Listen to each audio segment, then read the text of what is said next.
how to remove unwanted sound from videos using audio eraser for Galaxy on Samsung Galaxy S26 Ultra. Let's start the video. First of all, go to App Library. Here, click on Gallery app.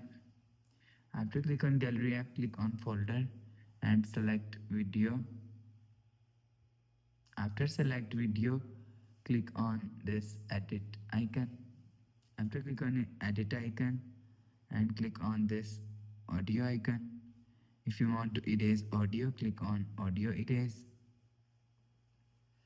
And if you want to erase video, different videos, people talking, noise, ringtone, abuses, and if you want to erase, so you will see, you will erase from here.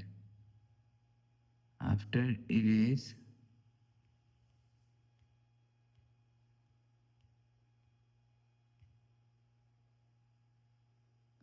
after the process, click on apply edit.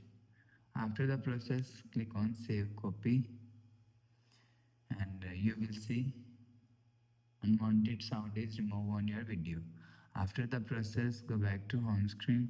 So that's how you can remove unwanted sound from videos using audio eraser for Samsung Galaxy S26 Ultra. If you like the video, please subscribe. Thanks for watching.